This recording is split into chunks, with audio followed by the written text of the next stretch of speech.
Hi YouTube and welcome back to another NHL 25 video. The Cornerstones event is out, and in week 1 we have 5 new MSPs, the 92 overall MSPs and also 93 ultimate MSPs, basically the same card, but we have Roberto Luongo, Brent Seabrook, Wade Redden, Mario Lemieux and Rick Nash. And one thing I have to say, to make the 93 overall version of this card will cost you a lot. Same as every other event, we also have the base or non-MSP cards, and it's highlighted by Brendan Shanahan and Daniel Alfredson at 91, Dave Andreychuk and Billy Smith at 90, Johnny Boychuk, Yari Curry and Bobby Clark at 89, and Frank Macholvich, Tony Esposito at 88, and then we just basically have the 87s Adam Graves, Chris Phillips and Henry Richards. As already expected, a lot of icons will actually receive an upgrade in this event, and we will start with Mario Lemieux. At 6'4", 230 with sniping forward, defensive boost and checking boost, actually a really decent card. His skating is still not where I would like him to be, but born leader, close quarters, and both of them cost 1 ability point, and zone ability is unstoppable force, and this also will cost you 2 ability points. In general, not a bad card, and if let's say you don't have his hologram icon, actually a good alternative and probably much cheaper. The next one is goalie Roberto Luongo at 6'3", actually decent, because he also have deking boost, acceleration boost and speed boost, and all these synergies is just to help your team. Superstar abilities will be post to post, light work and no timer as a zone ability, and again you have to pay for these abilities. The next one is Rick Nash at 6'4", 211, sniping forward, power shooting boost and deking boost. Actually probably the best card up so far,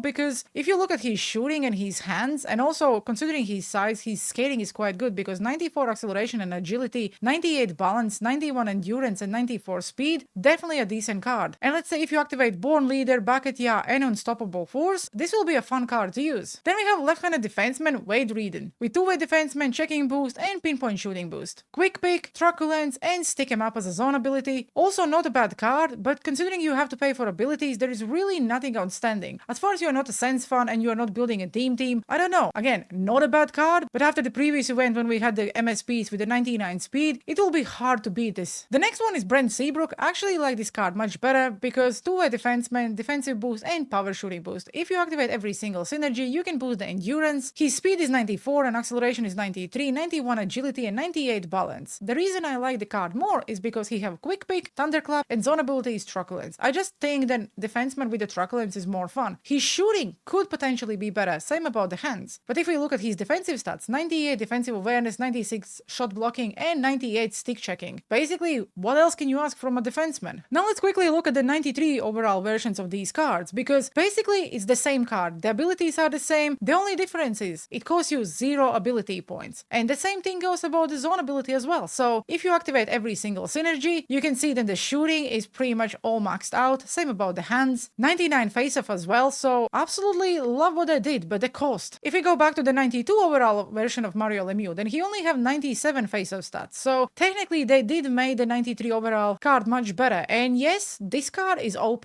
When it comes to the goalkeeper, I don't really see a reason why would you trade in the cards to make a 93, and yes, he does have 99 speed, 70 aggression, 95 rebound control, so technically a fun card to try out, but I don't think he's worth the cost. When it comes to Rick Nash, again, really love his cards usually, 95 speed, 95 acceleration and agility, 99 balance, would love to have this card at 93, and same thing goes about Wade Redden and even Brent Seabrook. Before I go and have a look at any other cards, I just wanted to look at the exclusive card from this week. And if you buy yourself a pack, which will cost you 315,000 coins, you'll get yourself this 92 overall Peter Forsberg. And if we look at his stats, actually a very good card. Sniping forward, pinpoint shooting boost and playmaking boost. Is he worth 300 plus K coins? I probably would say no. Yes, he does have Bucket Ya, elite edges and unstoppable force, but all these zone abilities, you have to pay for them. So if these zone abilities would be free, that would justify the cost. But on another hand, not a bad card if you're building a team or Peter Forsberg is your favorite player. When we look at Daniel Alfredson, again, not a bad card, but nothing really outstanding. I probably would say that if you have his hologram icon, then the card is also very good, so I probably would not go and buy his 91 overall version, but at the same time, if you don't have his hologram icon, you can go and grab him. While I'm on the screen, I also want to look at Mario Lemieux hologram icon, and you can now upgrade him all the way to the 93. So let's say you activate every single synergy, you can see that the shooting is pretty much maxed out, hands are all 99, His skating is still not good enough, only 91 speed, and his faceoff stats will be 97. So it means his ultimate MSP at 93 straight away is better. But at the same time, does really faceoff 99 or 97 really matters that much? For everyone who have Luango hologram icon, you can also now upgrade him all the way to the 93. And unfortunately, his hologram icon only have 93 speed, the aggression is the same, and the rebound control I think also is the same. So really, you don't get a lot of advantage. I also will quickly go through some of the base cards like Brendan Shanahan at 6'3", 220, power forward and checking boost. Superstar ability will be Unstoppable Force and Close Quarters as a zone ability. Also not a bad card at 91 overall, but I don't think EA can actually release any cool cards after the Warp Speed event. Like 99 speed, it will be really difficult to beat. But so far it looks like this event will all be about the legends, so it means not only then Mario Lemieux is getting an upgrade, we probably will see a Gretzky upgrade next week, Nicklas Lindstrom, and so on. The next one is Billy Smith, who is a goalkeeper, so as far as you're not building a team, I really don't see any reasons why would you pick him up, because at 5'10", 185, like the guy is so small, he will not save anything. Dave Andreychuk is always a fun card because he's 6'4", 225, with sniping forward and defensive boost. His shooting is all 94s, the hands are quite mid but also not bad, his skating is quite average, again he's only at 90, so not a bad card if you're building a team.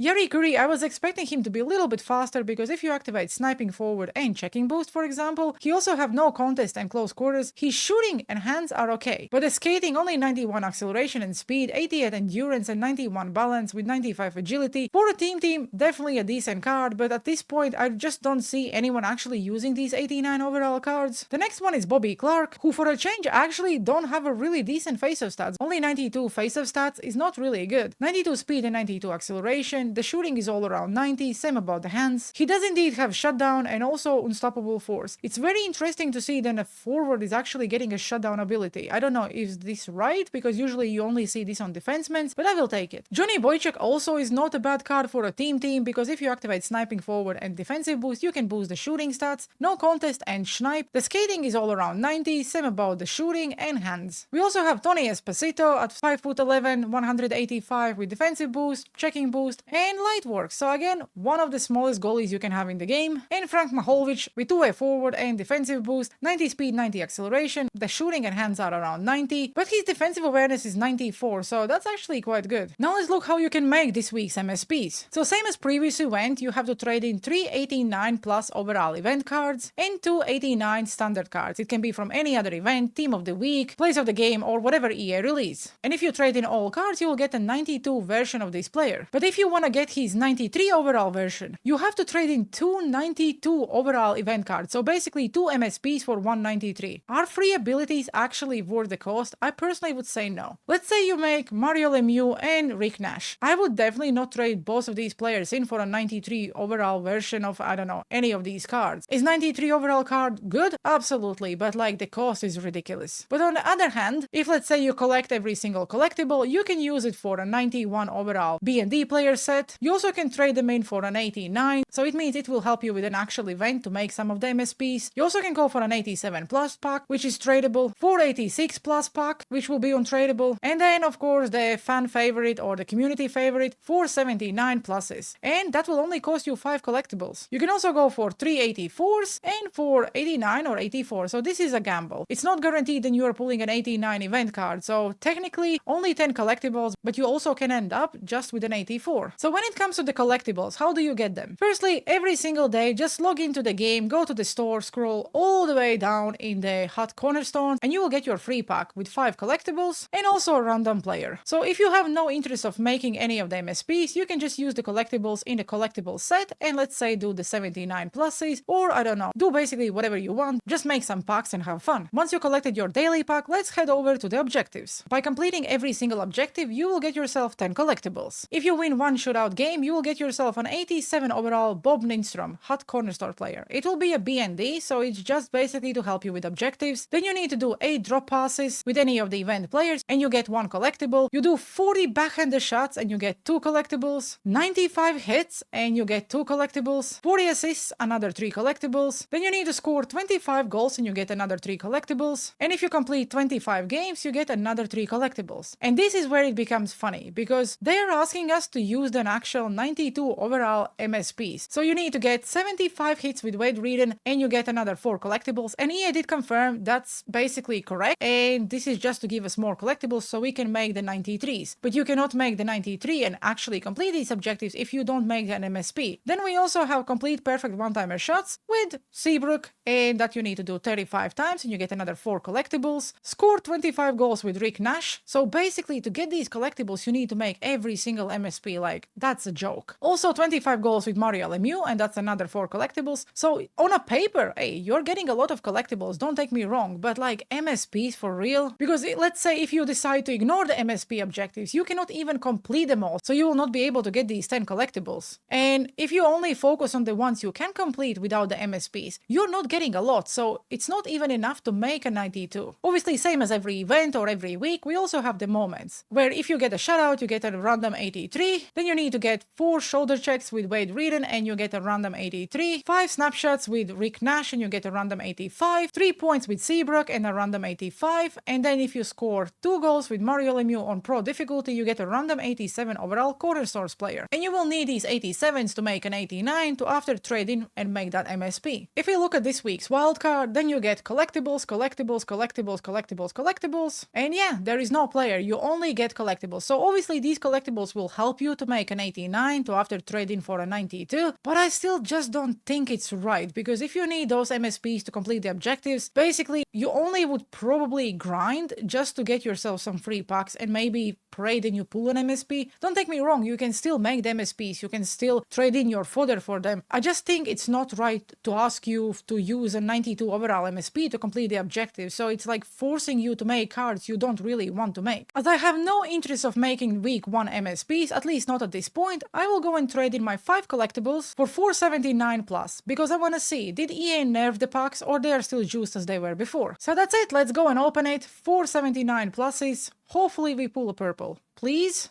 And we are starting with an 84, 84, 79, could be his event card, but no, and 79, yeah. My pack didn't look really juiced. Hope yours are better. So to wrap it up, week 1 event, we're not gonna lie. I like the MSPs, I like the player choices, I like that we finally will see some upgrades for hologram icons. Definitely not a fan of the cost of making 93s, I just think it's ridiculous for just +1 in the overall. I better keep 2 92s instead of 1 93, even if it's your favorite player. Objectives, absolutely stupid. Like, they shouldn't be forcing us to make players we don't want. Again, I know it's just a FOMO, you don't have to complete those objectives, but at the same time, considering they advertise that every single week you can make an MSP for free, it will be a grind this time. Other than that, I don't know. We will wait for week 2 and hopefully, I don't know, Gretzky and other cool guys will get an upgrade, because I really need my Rangers line to have some help. Okay guys, that will do for today's video. Let me know down in the comment sections below, what do you think about the event? Do you like the cards? Do you like the cost of 93 overall master set master items? And what do you think about the objectives? I hope you enjoyed today's video. If you do, please smash that like button and subscribe. It's free, makes me smile and helps the channel a lot. As always guys, thanks for watching, have a good one and see you on the ice.